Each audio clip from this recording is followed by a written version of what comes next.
Right. This is the HafTorah of this week's Torah reading on Shabbat Chanuka. And it's talking about the Zacharia, from prophet Zacharia, that comes up with the Jewish people. He's one of the last official prophets, right in the beginning of the Second Temple. And he's telling the Jewish people, and the Jewish people now are all confused because they did all sorts of terrible sins and God destroyed the first temple. And now they're coming out from the exile from Babylon. They're coming back, and they're trying to build the second temple. There's all sorts of difficulties that they're having, and the people are against them. And there's the Sadducees and the Saddukim, and they're trying to make trouble. Okay, so it says, Rani v'simchi bat Zion. Sing and rejoice, Jewish people. Ki ineni bo. This is God speaking through Zerubbabel. Because I am born, I will come and dwell within you, says God. The different explanations. So does David. I'm going to go to Jerusalem, says God. I will come and I will dwell within you again. Penilvo goyim rabim, and many non-Jews will attach themselves to God on that day. Now, of course, he's prophesizing the third temple. If the Jewish people would not have sinned, the second temple could have done the job, and all the non-Jews would also be joining to the Jewish people. But of course, we know what happened. A lot of non-Jews will, and they will be for me for a people. And I will dwell within you, and you will know that I, the God of hosts, sent me, Shalachani Elecha, sent me to you.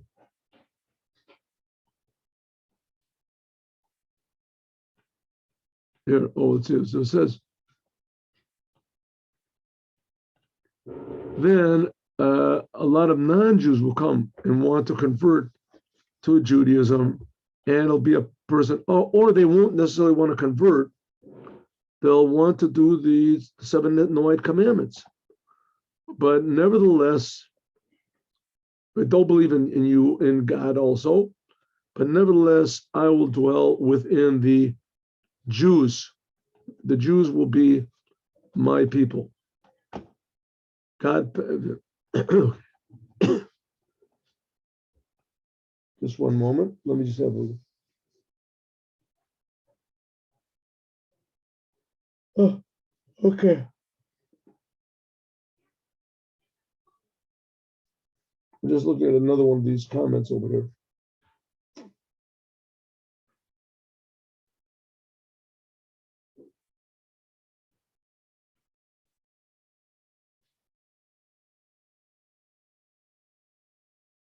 Right. I'm telling you also to warn the non-Jews as well, because this day is coming.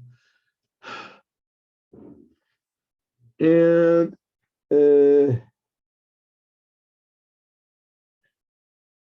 yeah.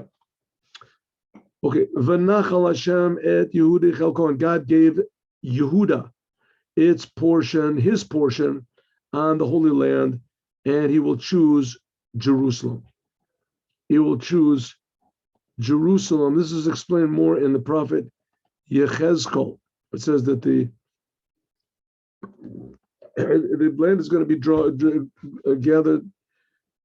It'll be also given to the Jewish people, but there won't be the tribes like it was before. We'll meet the 12 tribes before. And this, okay, now he's coming up with a person called Yehoshua, the high priest. We're going to see in a moment. Has kol basar, the whole world will be quiet before God, because God will be awakened from his holy temple. All the nations, right? When they all see the great miracles that are going to happen, so everybody's going to be quiet. Okay, this is something like basically it was, as we said before, in the in the 6 Day War. After the 6 Day War, we won, so everybody was quiet. They were all knocked out. Good. All right, here we go. Let's go back to 1 minute. 1 minute. Can't go any further. This is not a very good thing. Okay, here we go. Let's see. No, we got to go back here. Here we go. I see. You got to go. Oh.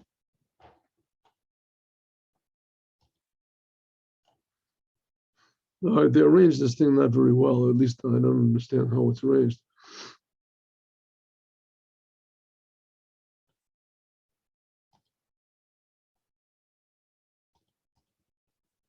No, it's not working for me. Okay, let us go out of this whole thing. This is just terrible. This is just awful.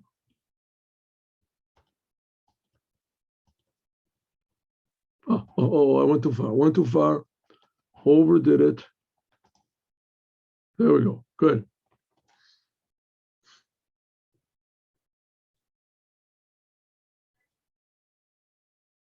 Nah. There we go.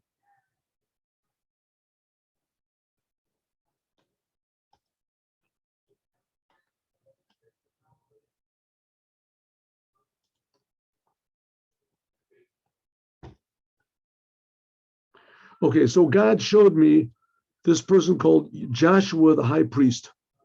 And he was standing in front of the angel of God, and the devil was standing on his right hand in order to make trouble for him. To make trouble for him. Why? It says because his sons of this Yoshua, the Kohen Gadol, who was coming back up with them from Babylon, his daughters had married non-Jewish women, as did many Jews in those times. They thought that God had given up on them, and they gave up on God. We're going to learn about this in the book of Ezra, and it ended up they were the sons of Kohanim, and they were not allowed to. So this was a big blemish on him and on his family, on Yeshua. So God said to the Satan, to the evil influence, God is yelling at you, Satan. And God yelled at him, and he said, and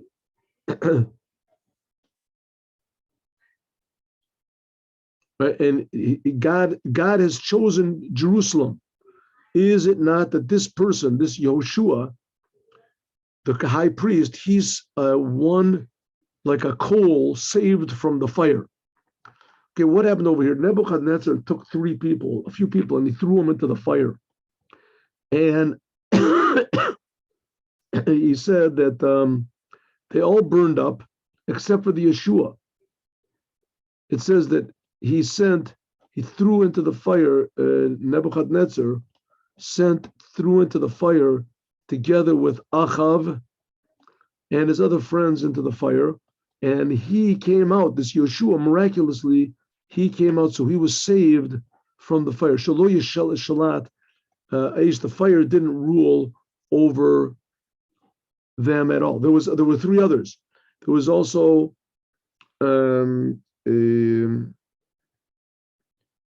what was this called? The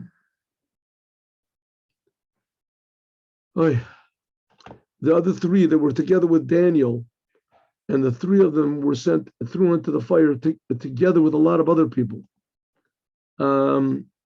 This was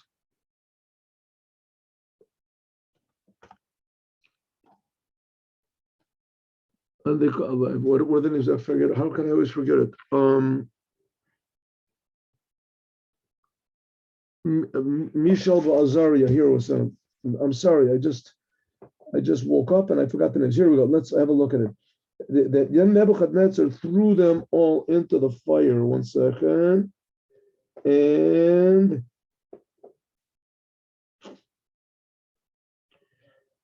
here it is. 2. Number 2. It said that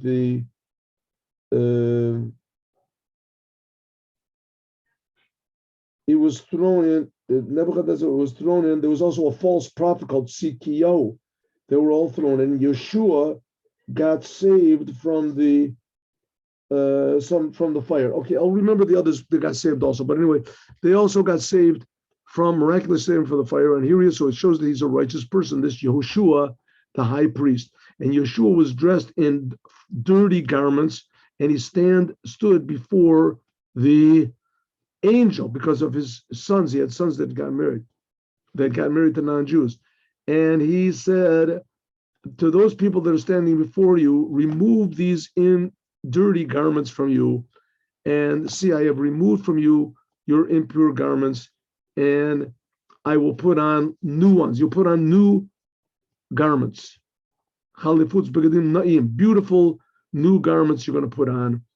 And now there's all these people that are coming back up from Babylon. If those were pure and they didn't do any sins over there, so all the bad experiences you had over there, I'm cleaning you off. You're like new people.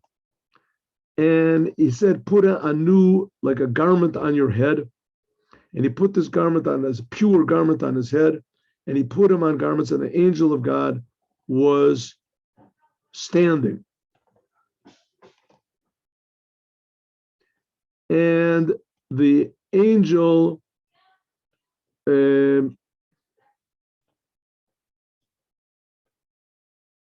gave testimony in front of Yaed, means he gave testimony to Yoshua, to this high priest called Yoshua, because he's going to serve in the temple, right? They're going to come back and build the third temple. So he's going to be one of the direct relations of the Kohanim that were before. It was not easy to find people who were verified Kohanim, and he was one of them. Because a lot of the Kohanim did certain sins that could have disqualified them, and etc. So he says, this is what God says to Yoshua, the high priest, that's going to now serve in the temple. If you go on my ways, and if you keep my commandments, then you will judge my house, and you will preserve my courtyard of the holy temple, and you will be one of those people that will be walking between those people who are standing. Now, who are the ones that are standing? Those are the angels. The angels are called standing, and you won't be one of those that are standing. You'll be higher. Then it says, then Omdim the Seraphim, these angels, that they don't sit down, they're just standing all the time, but they're also standing in one place. And you, because you'll be serving God, so you'll be moving. And so the angel said, listen, Yeshua, the Kohen, the high priest, Joshua, the high priest, you and your friends that are before you, you are miraculous people. And I am going to bring now my servant, Tzemach. Now, Tzemach is going to be, we're going to see, that's the thing of the Moshiach.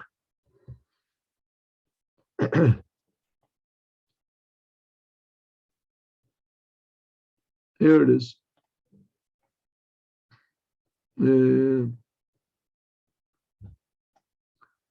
Okay, so they're coming back up from this. This is going to be Zerubbabel. He's going to come up. This person is going to be Zerubbabel. Now, who is this Zerubbabel? Zerubbabel is a direct descendant of King David, and he is going to be a direct progenitor of the Moshiach. Is going to come from him, from the house of King David. And his name was Zerubbabel. Zerubbabel, the son of Shaltiel, and he's going to be the king, and I will give him greatness and the eyes of the king of Babylon, and he's going to do everything that I say. And this is explained in the book of Ezra and the book of Nehemiah, etc. And this is the person that he's speaking to. This is going to be Zerubbabel, and Zerubbabel, this is what he says, the Malbim. He said, now is coming to tell you that you're going to be walking among the standing ones. He's prophesying now for the days of the Moshiach. And he's saying that in the future, for sure, don't worry about the Talmidei Chachamim, the people who are the Torah scholars and their pupils, they're all going to be miraculous, that they will see also prophecy. It says prophecy is going to return back now. It says that's what's called Zerubbabel. This is what was planted in Babylon. In other words, it says that there will be similar to the people that I put into Babylon, the Jews that went into Babylon, they will grow, from them will come out the future redemption. That's what will come the okay, so now it's going to be referring to Zerubbabel. This is going to be a direct a reference to Moshiach, because this stone that I have put in front of Joshua, the high priest, there are 7 eyes. Now, this stone he's talking about, this is going to be the cornerstone of the Holy Temple. And I'm putting on 7 eyes. I'm putting on, it says God, I mean 7, like 7 directions or 7 facets. And the 7, umashti as ona oretz, hahu b'yomahu, b'yom echad, and it will be like established the power of the land of the land of Israel on that one day. What's this? B'yom echad, on one day. This is he says, Rashi says, this is the foundation of the Holy Temple that's going to be built by Koresh, right? And this will be it's explained in the book of Ezra and etc. It says, but it's all going to be established on one day. And he says, and I don't know which day this is going to be. It will be a day. There's going to be a day, and it's going to come. And on this day, it's going to be established. He's referring to the third temple, which is going to be built by the Moshiach. When exactly it's going to happen, he's not sure. On that day, says God, then each people will call, each person will call to his friend under his vineyard and under his fig tree. In other words, there's going to be a great plenty. There won't be, when the third temple is built, then everything is going to be wonderful the way it's supposed to be. Now, like I said before, it was supposed to be that the second temple was supposed to last forever, but it did not. He says, in that day, everyone will sit in the shade of their trees and etc. when they'll want. There'll be certainty in the whole land of Israel. Okay, now we'll get to the good part over here. Let's see if I can go back to here, if I can do it again.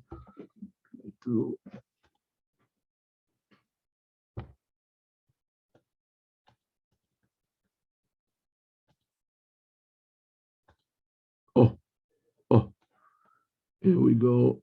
The book of Zacharia. Good. We're doing good. There it goes. Oh, here we go. And the angel came. This is the 4th chapter. Now, the angel came back and he spoke to me, and he woke me up like a person that woke up from his sleep. And the angel said to me, "What do you see?" And I said, "I see a menorah, like a candelabra, and it's all total gold, and on top of it, and begol al rosh, and there's like a bowl on top of it, and the 7 candles from it, it's fed from 7 like pipes from this thing that's on its top, this bowl that's on the top. There's oil that's coming down like a wellspring, whatever, that's coming from this. So there's a bowl, and from the bowl, it's coming like 7 pipes, and they're coming down to each one of these. This is the vision, right, that Zacharia is seeing. And there are 2 olive trees that are like right next to it, one to the right and one to the left.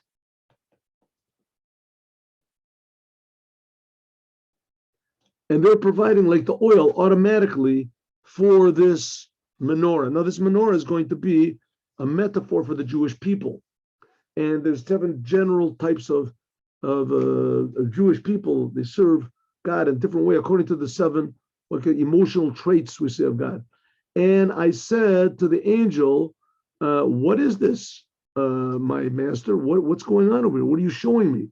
What are these olives that they're crushed on their own, and the oil is coming and pouring down onto these candles in the menorah?" And the angel said to me like this, the angel which is speaking in me, and he said to me, don't you know what these are? And I said, I don't know what they are. I don't know. And the angel said, this is the word of God to Zerubbabel. This is the word of God to Zerubbabel, who is that just like these, Rashi says, just like these olives are pouring oil automatically, so it will be for everything. So it will also be that you will rule not with power and not with energy, but with the Spirit of God. It says, I will give my spirit on the king, Darius, and he'll leave you alone to build the third temple, and everything is going to be fine. This thing of Zerubbabel, this hints, God is hinting that he's promising that not with power are you going to win over your enemies. Right now, we're talking about now, right? The whole world is beginning to get against us, and they're allowing now Iran to get powerful, and the Israeli government is all confused. They don't know what to do, and they should maybe give everybody shots. Should be they close the. Everybody's all confused. The Israeli government is not a government at all, and the whole world, on the other hand, is all becoming gradually the United Nations against us. So we can say, hey, we can't stand against the whole world. If the United Nations is not with us and America is not with us, then we're finished, right? So he says, listen, the fact of the matter is it has absolutely nothing to do with power or with bombs or with anything. We're going to see this. It's all the word of God. Well, let's go. Who are you, great mountain, in front of Zerubbabel? Now, Zerubbabel, again, that's the hint at the Moshiach. Moshiach is going to come from this Zerubbabel, who's going to be the king directly from the tribe of King David.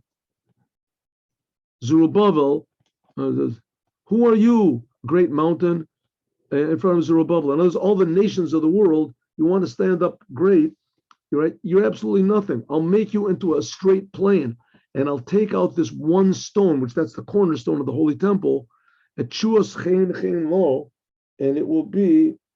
I skipped over one sentence. I skipped over one sentence. I'm sorry. Here we go. The angel said to me, this is the word of God to Zerubbabel. He said, not with power, not with strength, but rather with my spirit, says the God of hosts. You're going to win, right? The Jewish people will survive over the world. I mean, there's 2.5 billion Christians that want to take over. And there's all these another billion Arabs that want to take over, and 98% of the Jews are also, saying, let's just give in, let's just forget the whole thing. I don't know if that many, but all of a sudden we're going to see makes absolutely no difference. Just like the holiday of Chanuka was the same thing. It says, don't worry, not with power, but with my spirit are you going to win. And even the biggest mountains are nothing in front of the Moshiach. Zerubbabel is sending out the Moshiach. Nothing in front of the Moshiach. I'll take out this stone and chen law, and it will be very, very beautiful. Here he says, where is it? And this stone that everyone is speaking about, the cornerstone of the Holy Temple that will build this, the Holy Temple from, it will be very, very beautiful, pleasant to everyone, and everyone will praise it. Like it says, Kol Sha'on, the tremendous noise of praise and etc. will be heard all over the whole entire world. That will be chuos. Chuos means like sounds of praise. Chen lo means very, very great, very pleasing, very wonderful. This will be the sound of this cornerstone of the Holy Temple. The whole entire world will praise it, and that will be the goal of the whole entire world, to listen to the Melech HaMashiach of the Jews. The Jews will come back. Here it says, who are you, big mountain? This is talking about Gog and Metzudas David. There's going to be a battle, it says, in the whole world between Gog and Magog. Some people say that this is only going to be spiritual. And there's all these other religions and all these ideas that try to defeat Judaism. It says, don't worry about it, because you haven't got, you nations, you haven't got any power whatsoever. Even you think you're a big, huge mountain to stand against the Moshiach. L'bal yachol la'amod la'avor lo kain, that the Moshiach can't come. Don't worry about it, because in face of the Moshiach, the whole world, biggest mountains will be like a straight plane. Like it does, easily Mashiach will come. You're not going to stop the Mashiach from coming. That is this week's part. Now, also, we say, add a little bit more to this week's Torah portion, this HafTorah. And this is something that comes from Isaiah. That he says, the heavens are my throne and the earth is my footstool. And it says every month that everybody's going to come down to the holy temple and they'll bow down. Also another hint at the Mashiach, and also because this Shabbat is the first day of the new month. So it's Chanukah. We read what we just finished learning about, right? This prophecy of Zacharia, and because it's the first day of the new month, so we read this. What's the 66th chapter, an excerpt from the 66th chapter at the beginning of Isaiah. Also talking about Moshiach is going to come, and don't worry, everyone, the third temple will be built, and everyone will come bow down to God on the first day of every month. And also, it's 2 days of Rosh Chodesh. So we read another HafTorah, a little bit. What is it? 2 lines, that talk about that tomorrow will also be. And this is a portion from the book of Samuel, right in the beginning of the book of Samuel, the first two. I'm sorry, the 20th chapter in the first book of Samuel. There's 2 books of Samuel, 20th chapter, and this talking about what's going to be when tomorrow is going to be Rosh Chodesh. So this Shabbat, we have 3 things going on. Number 1, it's Shabbat. Number 2, actually 4 things. Number 1, it's Shabbat. Number 2, it's Chanukah. Number 3, it's Rosh Chodesh, the first day of Rosh Chodesh. And number 4, tomorrow is also going to be Rosh Chodesh. In other words, Sunday. So we commemorate all this and all the readings that we have. God willing, by this Shabbos, Mashiach for sure will become, we'll hear, and the third temple will be built. As we said many times, the third temple can be built within, 24 minutes. The whole thing can be finished. That's why it says there's some opinions that say that Kohanim, the priests today, cannot drink wine, because it could be the holy temple will be ready and built 20 minutes, something like that, from the time that it starts until it's finished. So get ready, everyone. God willing, this Shabbat, by the time this HafTorah is read, we'll be dancing together with the Mashiach. God willing, tomorrow we'll also learn in the morning. We'll finish that Sicha that we started last Shabbat. So have a good day. Have a good Shabbat. Have a happy Chanukah with Mashiach, the Rebbe of Chabad, Melech HaMashiach, now.